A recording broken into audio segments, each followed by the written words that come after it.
Hi, Kelly. Thank you for the gift for Nathan. It arrived earlier today. Nathan was very happy. I'm glad he liked it. I wanted to celebrate him getting on the honor roll. He deserves a treat for studying so hard. Yes, he does. His new school has a very challenging program. He's one of the only few honor students. Wow! He should be very proud of himself. Yes, I think he is. But he has always been a very good student, and I make sure he's on top of his schoolwork all the time. I see. I was never good in school, so I can't imagine the hardship of an honor student. Remind me, how long has it been since you married my brother? It's been 3 years. I can't believe how time flies. Why do you ask? Well, shouldn't it be about time you two have kids? I mean, you wouldn't understand how hard it is to support children through school, would you? I guess not. Oops! I forgot you can't have kids. You were barren from having some sort of illness when you were younger, right? Have I offended you? No, it's okay. It's true anyway. Oh well. Glad you're okay about it. But it must feel awful you can't even hold your own child. My brother must be sad too. Dan and I discussed this way before getting married. He married me understanding my situation. Well, I'm sure he understands it, but that doesn't mean he's over it. I wish you two could know how wonderful it is to have children. It's great, especially when you have a smart one like Nathan. I agree Nathan is really smart. He has been good at everything he does, even as a little boy. I heard his new school is quite far. How's that going?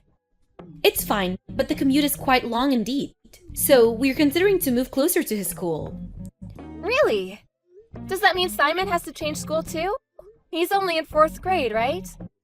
Would it not be hard for him to transfer in the middle of the semester? Why are you concerned about Simon?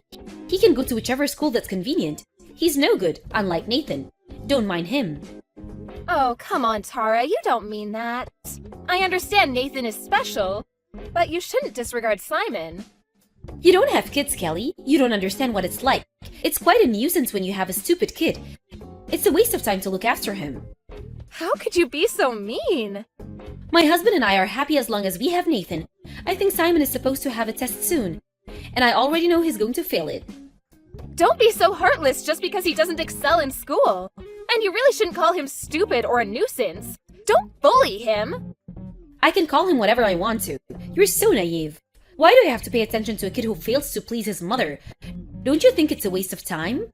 Simon is only 10. How can you give up on him like that? He's full of potential. Blah blah. See, this is what I mean. You don't get it. You can't be such a dreamer. When you have two, you just know. Know what? The smart one will always be smart, but the stupid one will always be a failure. I don't blame you if you don't understand. Like I said, you don't have kids. You shouldn't decide so soon. Maybe Simon is not doing well in school because of how you treat him. You're hurting his feelings. How many times do I have to tell you that I don't care about him? Chatting with you makes me tired. I have to go shopping now. I only needed to say thank you for the gift. Bye now. Tara? What the heck is going on? Huh? What do you mean, Kelly? Simon came over to my house alone, crying. He said you told him to get out. That you even locked the door? Oh, that. He went to your place, huh? What do you want me to say? Sorry for the bother? No, that's not what I want you to say. You actually told him to get out, it's true? Yes. So what? Do you need to kick him out too? You can if you want to. Let's say I take him back to your place. Will he be allowed back into his house? You mean my house? Hell no. What? Do you understand how hurt he is? Do you not have a heart? Why do I have to feel sorry for him? He's the problem here, not me. What exactly is the problem? Do you remember the last time we spoke? I mentioned he was going to have a test, right? Yes, and? I told him repeatedly that he was not allowed to get a bad grade on the test, but of course, he does miserably. I had warned him. That's why you locked him out? Because of a test? You are unbelievable. It's called discipline. You do something bad, you get scolded. He's an idiot. I have to teach him a lesson. Enough already! Simon is not some kind of a pet! You don't call this discipline! He's 10 for crying out loud! Ugh, cut it off. Mind your own business, woman. None of this has anything to do with you. Of course it does! I'm his aunt! Dan is very concerned too! We're both Simon's family! Dan would say something like that. He's always has to be right like you. Anyone would agree you're being too hard on Simon. Oh, I know. Huh? Are you gonna stop bullying Simon? I have a better idea. I choose to focus on my special boy Nathan. You can have Simon. He's no good for me. You can raise him. What? It's a win-win, you see. A barren couples get a kid, and I get to focus on the better one. Are you serious? He's your own son! It's okay. I really have had enough of his stupidity already. And it's perfect, isn't it? You get to try your hand at raising a kid. You know what? Fine, we'll raise him, but no second thoughts. Oh, I definitely won't have any. We're getting ready to move closer to Nathan's school anyway. You can officially adopt him, and we can just cut all ties. Yes, I think that is best for Simon. And for me and Dan, too, since we won't be obliged to you in any way. But don't you dare act like his mother ever again. I won't, I'm sure of it. I only want Nathan, he's the special one. Okay, great, so we're all set. I'll set up the papers and send you his stuff later on. Hi, Kelly. Long time no speak. Are you still taking care of that stupid kid? Hi, Tara. If you mean Simon, of course we are. He's our child. We're not irresponsible like you. You don't need to be so harsh. I wasn't being irresponsible. I had made a selection. I wasn't the problem, he was. It's funny that you don't realize that the fact you can say something like that proves exactly that you are the problem. Blah blah. I'm glad to see you haven't changed. Same old you, always have to be right. I will take that as a compliment. Anyway, what do you want? Were you so bored that you decided to pick on Simon again? Because if it is, I'm not wasting my time on a bully like you. No, I don't give a damn about him. I just wanted to let you know that my baby Nathan has started his own company. I heard. He's been preparing since college. Huh? How do you know that? He's been getting advice from Dan. In case you don't remember, Dan has been in the same business for years. So he wanted to hear what Dan thought. How come I didn't know that? Oh well, whatever. But you don't think Nathan is so special? Yes, he is. Congrats. That's it, congrats. He just finished college, you know. Starting a company so young. I mean, do you see how amazing he is? He is absolutely amazing. I'm very proud of his accomplishments. But that's all him, not you. Don't be so silly. Nathan is amazing because I raised him well. I was a great mother. He's where he is today thanks to me. You actually think so? Well, believe what you want. I really don't care. Oh, you're so boring. Are you jealous because you're stuck with the stupid one? Aw, that's too bad. Simon is not stupid. In fact, he's doing very well. You don't know anything about him. Doing well? You're so funny. If you don't think that he's stupid, you must be cuckoo too. Hilarious. You can say whatever you want to. One day, you will see who the real idiot is. You'll be barking like a dog by then, crying for attention. Like I said, Kelly, don't be so jealous. You're making yourself look silly. It's clear for everyone. A baron like you deserves a failure like Simon. Don't you agree you were perfect for each other? That we were. In fact, I'm not sure if I ever deserved a great kid like him. And for that, I thank you. You're welcome. As miserable as your life may be, good luck. I will keep my fingers crossed for you. Goodbye.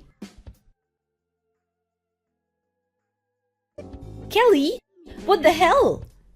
Hi, Tara. Good evening to you, too. What is it that you want? Don't act stupid. Nathan just called me.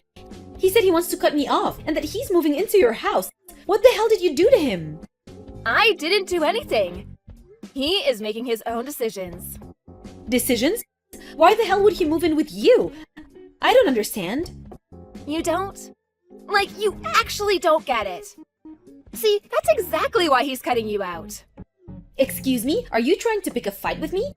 I've never done anything to deserve this. Then why is he, huh? If he really thinks his parents are important to him, I'm sure he wouldn't decide to cut you two out. You must have brainwashed him, or else this is impossible. He would never. Never, huh? Why so sure? He always did well in school because of me. He went to great college because of me. I kicked his brother out so I could focus on him, to give him the best environment. I've done everything for him. He should be thanking me. Was that really for Nathan? Did you really consider his future? Were all your actions for him? Of course, I have dedicated my life for him.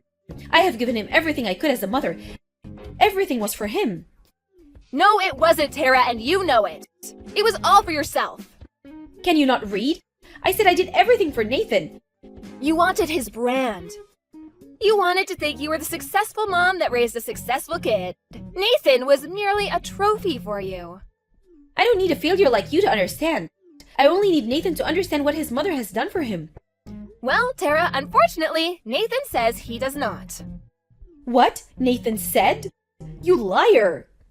Truth hurts, doesn't it? First of all, you need to realize that you don't understand Nathan. You have forced him to do whatever you want him to do. You don't know what he wants. You don't know anything about him. Of course I do. I gave birth to him. No, you don't. You don't know how Nathan felt growing up in your house, or how he perceived you and your husband. You would never understand. Like you're any better? A baron like you, what do you know?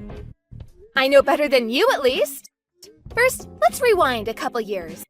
Why the heck would you think Nathan was okay with his little brother getting kicked out?